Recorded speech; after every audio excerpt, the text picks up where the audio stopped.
This is On the Money News with syndicated financial columnist Steve Savant.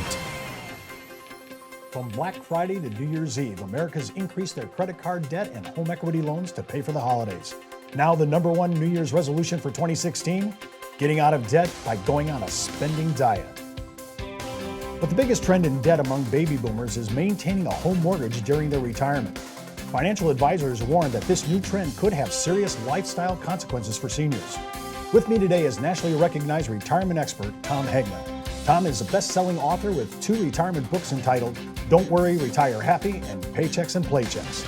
Tom also recently hosted the PBS special Don't Worry, Retire Happy. Welcome to On the Money News, Tom. Thanks, Steve. I have to say, we're the first generation, the baby boomers, were carrying our mortgage into retirement. That's never happened before. Well, think about it. Our parents typically bought one house. They lived there their whole lives. They paid it off, and it was a priority to pay off the house. Baby boomers, because of low rates, they've typically moved up 2 or 3 or 4 times. They've got 2 or 3 or 4 different houses, and it hasn't been a priority. They've spent more money than our parents did, and we've gone through 2 market crashes, which has significantly impacted the baby boomers.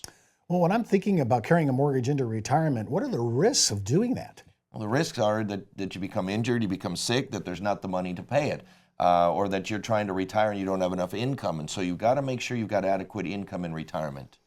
If I retire and I'm carrying a mortgage into my retirement, is there any way to mitigate that cost?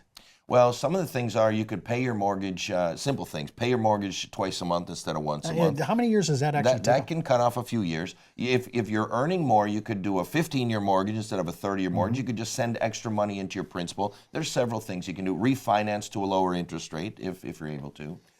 Why do you think they're calling the baby boomer, my generation, why are they calling us the sandwich generation? Well, it's really a triple-decker sandwich because we're worried about our parents who are now needing long-term care. We're still taking care of our kids and making sure they're going through college at the same time that baby boomers are worried about their own retirement. So it's kind of a triple-decker sandwich. So they're worried about their parents and long-term care needs. They're worrying about their children. They're still paying tuition, and we're still carrying a mortgage into retirement. Right, exactly. Well, in your PBS special, you suggested a hybrid retirement, and I thought when I was going to retire, I'm retiring, but you say the new trend is kind of doing this hybrid, working and retiring at the same time. Yeah, see, too many people are trying to retire too early. They haven't saved enough money. And I would rather see somebody work from 60 to 65, even 60 to 70, than to have to work from 75 to 95. And unfortunately, the latter is going to happen to too many people. If you can work just a few extra years, it can increase the success of your retirement by over 50% because it can increase your earnings, increase your savings, and increase your Social Security Just benefits. a little side note, Tommy, because the longevity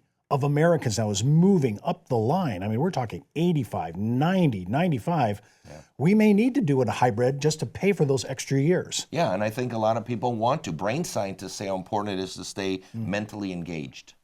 Well, you recommend that seniors delay Social Security benefits till age 70. Why is that? Well, the breadwinner. So if you've got a husband and wife, if the husband made more money than the wife, the husband should wait till 70. Why? Because his check covers both lives. The wife, if her income was lower, she can start her benefit at 62. Now, a lot of people say, Tom, I've been paying and paying, I want to do some getting. Look, I'm not saying you can't retire at 62. What I'm saying is you shouldn't take that Social Security check at age 62. So build an income bridge, work with a financial professional, and use some other money. Use your IRA money, your 401k money, some CD money to build a bridge from 62 to 70.